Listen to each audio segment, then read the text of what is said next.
the EU has had a spotty track record in terms of how this has actually played out.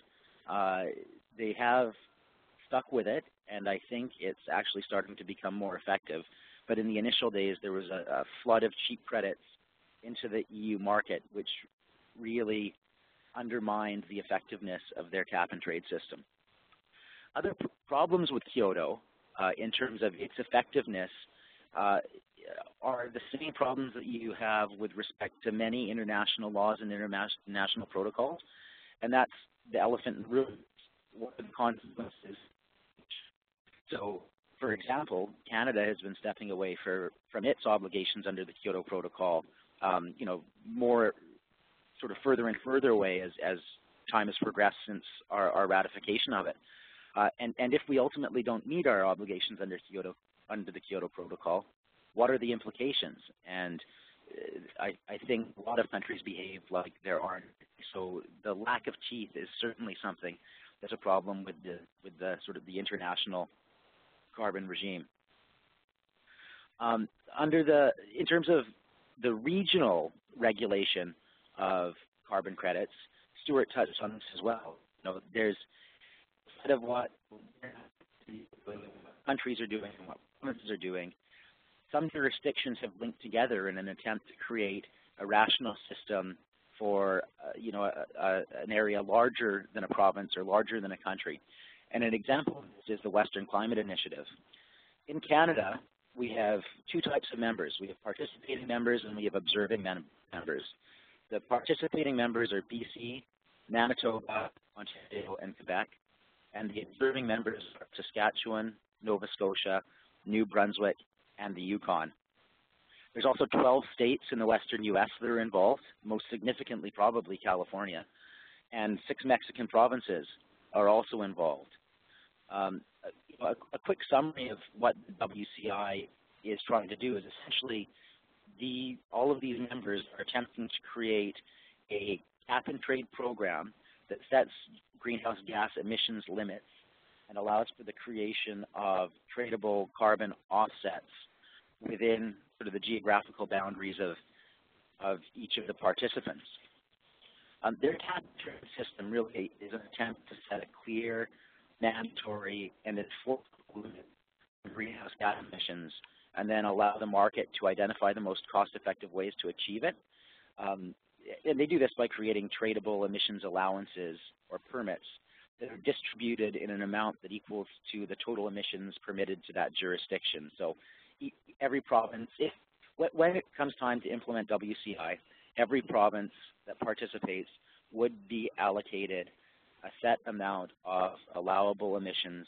It would then be up to that province to allocate those emissions among industrial players that are unable to meet sort of the cap that is placed on them by the WCI enabling legislation would be allowed to trade in the market.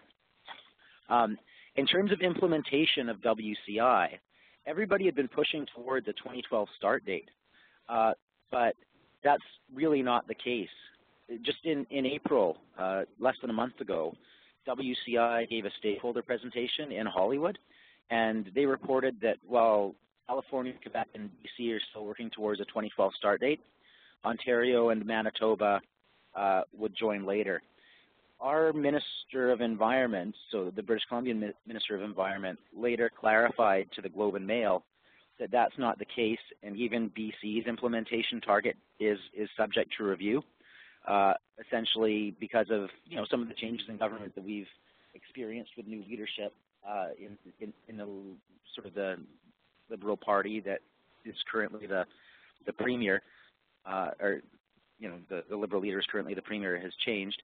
BC is now reconsidering whether 2012 is actually the target. In terms of provincial regulation, there's not a lot that actually happens. Alberta has a Made in Alberta cap-and-trade system that targets certain industries, not others, and I would say has some legs. BC has put a cap on governmentally linked emissions, so what the government does, and they've also implemented the Pacific Carbon Trust, which is a government-sponsored buyer of credits. But nothing really major is happening in the provinces.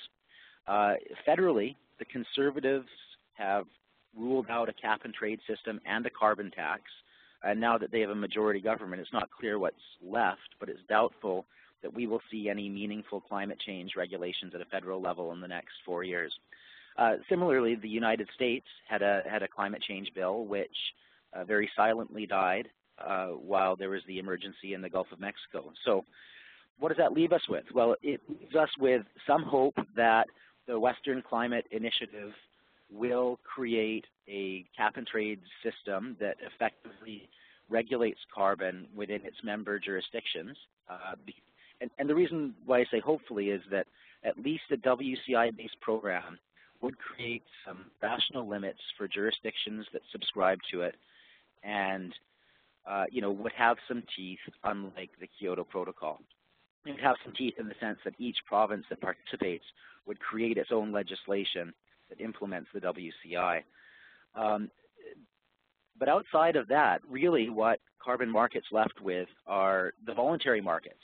And Stuart touched on the voluntary market in his presentation, which has suffered some setbacks in recent years, but I think is undergoing a bit of a renaissance now, and there's a lot of interest in carbon projects and purchasing emissions from carbon projects on the part of industry, because I think industry is watching very carefully what's happening with WCI and similar initiatives and thinking that, well, if there is a regulated cap-and-trade system in my jurisdiction, I need to make sure that I have some credits lined up with it in case that, my facilities don't comply with the caps that are placed on me.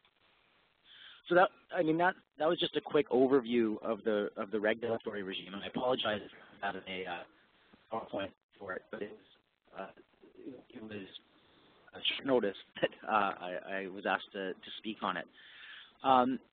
What I'd like to talk about now is really just finishing my presentation from last time and talk about the different types of legal agreements that are used in connection with that are used in connection with carbon projects, and focusing on the agreements, which is the development agreement, which is an agreement between a project developer and an owner of a carbon resource.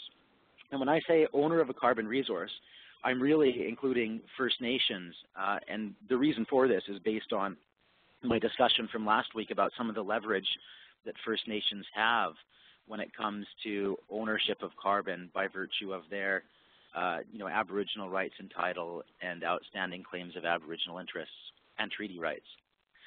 So what is a development agreement? Well, a development agreement is an agreement pursuant to which a project developer gets access to a project site, an ability to generate, and an ability to sell offsets. So if you, in terms of a forest carbon project, a project developer, in the case of private land, would enter into a development agreement with a private landholder. In the case of public land, which in Canada is really the majority of our forest lands, it's more complicated than that. And thinking back to my presentation last week, really what a project developer would need to do in Canada if it wanted to assert that it had clean title to carbon from a project is it would need to enter into a development agreement with the federal government, the provincial government, and local First Nations, because they all have outstanding claims to carbon. There's different models for how development agreement works. In cases, there's simply they're given and between the project developer and First Nations. There can be, in the case of private land, a simple lease where a landowner leases land to a project developer for a term, and with that lease comes ownership of the carbon resources. There's oftentimes the creation of a project entity. So I've worked with First Nations and developers where we've actually created a project-specific entity, be it a corporation or a partnership, where that corporation or partnership is jointly owned and it goes out and implements a project. And there's also the concept of a teaming agreement or an unincorporated joint venture. And really that's just a contract which is run by some sort of steering or management committee, and it's the interested parties working